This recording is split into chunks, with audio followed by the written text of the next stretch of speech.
Hi ಎಲ್ರಿಗೂ welcome back to Ambis cloud kitchen. ನಾನಿವತ್ತು ಅವರೆಕಾಳು ಉಪ್ಸಾರು ಯಾವ ರೀತಿ ಮಾಡೋದು ಅಂತ ಹೇಳ್ಕೊಡ್ತಾ ಇದ್ದೀನಿ. ನಮ್ಮ ಮಂಡ್ಯದವರೆಲ್ಲ ಯಾವ ರೀತಿ ಮಾಡ್ತಾರೋ ಸೇಮ್ ಅದೇ ಥರ ಹೇಳ್ಕೊಡ್ತಾ ಇದ್ದೀನಿ. ಅವರೆಕಾಳು ಸಾರು ಮಾಡೋದಕ್ಕೆ ಮೊದಲಿಗೆ ಮೆಣಸಿನ್ಕಾಯಿ, 1 ಗೆಡ್ಡೆ ಬೆಳ್ಳುಳ್ಳಿ, 2 ಟೊಮ್ಯಾಟೊ, ಸ್ವಲ್ಪ ಕೊತ್ತಂಬರಿ ಸೊಪ್ಪು, ಅವರೆಕಾಳು ಇಷ್ಟಿದ್ರೆ ಸಾಕಾಗತ್ತೆ. ಮೆಣಸಿನ್ಕಾಯಿ 4ರಿಂದ 5 ಹಾಕ್ಕೊಳ್ಳಿ ಸಾಕಾಗತ್ತೆ. ನಾನು ಖಾರ ಜಾಸ್ತಿ ತಿಂತೀನಿ, ಸೊ ಹಂಗಾಗಿ ನಾನು ತುಂಬ ತೊಗೊಂಡಿದ್ದೀನಿ. ಅವರೆಕಾಳನ್ನ ನೀಟಾಗಿ ವಾಶ್ ಮಾಡಿಕೊಂಡು 1 ಲೀಟ್ರಷ್ಟು ನೀರನ್ನ ಹಾಕ್ಕೊಂಡು ಮೆಣಸಿನ್ಕಾಯಿನ ಹಾಕ್ಕೊಬೇಕು. 2 ಟೊಮ್ಯಾಟೊನ ಹಾಕ್ಕೊಂಡು ಲಿಡ್ ಕ್ಲೋಸ್ ಮಾಡಿ 2 ವಿಷಲ್ ತೊಗೊಬೇಕಾಗತ್ತೆ. ಇಲ್ಲಿ ನೋಡಿ 2 ವಿಷಲ್ ಆಗಿದೆ. ಕಾಳು ಪರ್ಫೆಕ್ಟಾಗಿ ಬೆಂದಿದೆ. ಇಷ್ಟು ಬೆಂದರೆ ಸಾಕಾಗತ್ತೆ. ಕಾಳು ಅತಿಯಾಗಿ ಬೆಂದಷ್ಟು ರುಚಿ ಚೆನ್ನಾಗಿರಲ್ಲ. ಇವಾಗ ಇದನ್ನು ರುಬ್ಕೊಳ್ಳೋದಕ್ಕೆ 1 ಗೆಡ್ಡೆ ಬೆಳ್ಳುಳ್ಳಿ, 1 ಸ್ಪೂನ್ ಜೀರಿಗೆ, 1/4 ಟೇಬಲ್ ಸ್ಪೂನಷ್ಟು ಮೆಣಸು, ನಾವು ಬೇಯಿಸ್ಕೊಂಡಿರೋಂಥ ಮೆಣಸಿನ್ಕಾಯಿ ಹಾಕ್ಕೊಂಡು ಸ್ವಲ್ಪ ಕೊತ್ತಂಬರಿ ಸೊಪ್ಪು ಹಾಕ್ಕೊಂಡು ರುಬ್ಕೊಬೇಕು.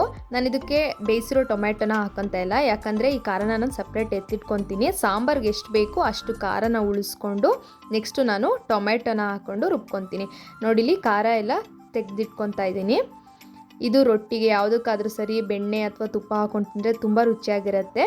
ನೋಡಿ 1 ಟೇಬಲ್ ಸ್ಪೂನಷ್ಟು ಖಾರನ ಉಳಿಸ್ಕೊಂಡು ಇದಕ್ಕೆ ಸ್ವಲ್ಪ ಕಾಯಿ ತುರಿ, ಬೇಯಿಸಿಟ್ಟಿರೋ 2 ಟೊಮ್ಯಾಟೊನ ನೀಟಾಗಿ ಸಿಪ್ಪೆ ಸುಲಿದು ಹಾಕ್ಕೊತಾ ಇದ್ದೀನಿ.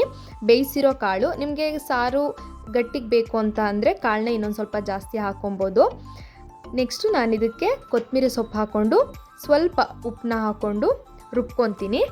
ತುಂಬ ಸಣ್ಣ ಆಗೋ ಥರ ಚೆನ್ನಾಗಿ ರುಬ್ಕೊಳ್ಳಿ. ಮತ್ತು ಇದಕ್ಕೆ ನೀರು ಹಾಕ್ಕೊಂಡು ರುಬ್ಬಕ್ಕೆ ಹೋಗಬೇಡಿ. ನಾವು ಆಲ್ರೆಡಿ ಕಾಳು ಬೇಯಿಸಿಟ್ಟಿರೋ ನೀರು ಇದೆಯಲ್ಲ, ಅದೇ ನೀರನ್ನ ಆ್ಯಡ್ ಮಾಡಿಕೊಂಡು ರುಬ್ಕೊಳ್ಳಿ. ನೀರನ್ನ ಸಪ್ರೇಟ್ ಮಾಡಿ ಎತ್ತಿಟ್ಕೊಂಡಿದ್ದೀನಿ. ಒಂದು ಕಡಾಯಿಗೆ ಕಾಳು ಬೇಯಿಸಿರೋಂತಹ ನೀರನ್ನ ಸಪ್ರೇಟ್ ಎತ್ತಿಟ್ಕೊಂಡು ನಾವು ರುಬ್ಕೊಂಡಿರೋದನ್ನು ಹಾಕ್ಕೊತಾ ಇದ್ದೀನಿ. ಸಾಂಬಾರು ಸ್ವಲ್ಪ ಬಿಸಿ ಆಗ್ತಾ ಇದ್ದಂಗೆ ಸ್ವಲ್ಪ ಹುಣಸೆ ಹುಳಿನ ಹಾಕ್ಕೊತಾ ಇದ್ದೀನಿ. ಹುಣಸೆ ಹುಳಿನ ಬಂದು ರುಬ್ಬೋದಕ್ಕೂ ಹಾಕ್ಕೊಬೋದು, ತೊಂದರೆ ಇಲ್ಲ. ಇದಕ್ಕೆ ಫೈನಲಾಗಿ ಕೊತ್ತಂಬರಿ ಸೊಪ್ಪು ಹಾಕ್ಕೊಂಡ್ರೆ ಸಾಂಬಾರು ರೆಡಿಯಾಗಿ ಹೋಗುತ್ತೆ. ಇದಕ್ಕೆ ಲಾಸ್ಟಲ್ಲಿ ತಿನ್ನಬೇಕಾದ್ರೆ ಸ್ವಲ್ಪ ನಿಂಬೆ ಹುಳಿನ ಇಂಟ್ಕೊಂಡು ತಿನ್ನಿ, ರುಚಿ ಇನ್ನೂ ಚೆನ್ನಾಗಿರುತ್ತೆ. ನೋಡಿ ಇಷ್ಟು ಕನ್ಸಿಸ್ಟೆನ್ಸಿ ಸಾಕಾಗತ್ತೆ. ಸಾಂಬಾರು ತುಂಬ ತೆಳುವಾಗುತ್ತೆ, ನನಗೆ ಗಟ್ಟಿ ಇದ್ದರೆ ಇಷ್ಟ ಅಂತ ಹೇಳಿದ್ರೆ ಕಾಳನ್ನ ಸ್ವಲ್ಪ ಜಾಸ್ತಿ ಆಡಿಸ್ಕೊಳ್ಳಿ.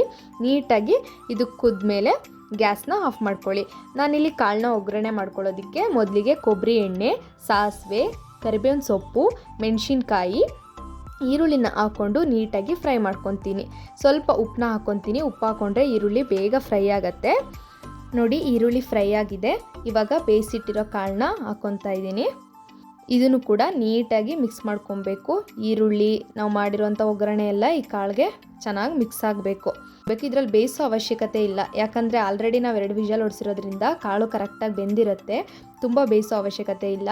ನೆಕ್ಸ್ಟ್ ಇದಕ್ಕೆ ಕಾಯಿ ತುರಿನ ಹಾಕ್ಕೊಂಡು ನೀಟಾಗಿ ಮಿಕ್ಸ್ ಮಾಡಿಕೊಂಡು ಸ್ವಲ್ಪ ಕೊತ್ತಂಬರಿ ಸೊಪ್ಪನ್ನ ಉದುರಿಸ್ಕೊಂಡ್ರೆ ಕಾಳು ರೆಡಿಯಾಗೋಗುತ್ತೆ. ಕಾಳನ್ನ ಹಾಗೇನಾದರೂ ತಿನ್ಬೋದು, ಬಟ್ ಒಗ್ಗರಣೆ ಮಾಡಿಕೊಂಡ್ರೆ ತುಂಬ ರುಚಿಯಾಗಿರುತ್ತೆ ತಿನ್ನೋದಕ್ಕೆ. ಹಸಿ ಅವರೆಕಾಳು ಅಂದ್ರೇ ತುಂಬ ರುಚಿ. ಅದರಲ್ಲಿ ಈ ಉಪ್ಸಾರು ಮಾಡ್ಕೊಂಡು ತಿಂದ್ರಂತೂ ಇನ್ನೂ ತುಂಬ ರುಚಿಯಾಗಿರುತ್ತೆ. ಈ ಮಳೆಗೆ, ಈ ಕೋಲ್ಡ್ ವೆದರ್ಗೆ ಬಿಸಿ ಬಿಸಿಯಾಗಿ ಖಾರವಾಗಿ ಈ ಸಾಂಬಾರು ತಿಂತಾಯಿದ್ರೆ ನಿಜವಾಗ್ಲೂ ಅದ್ಭುತವಾಗಿರುತ್ತೆ.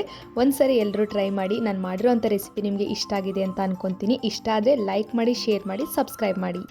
Thanks for watching. ಸಿಗೋಣ ಮತ್ತೊಂದು ಇದೇ ರೀತಿ ಟೇಸ್ಟಿ ರೆಸಿಪಿಯೊಂದಿಗೆ.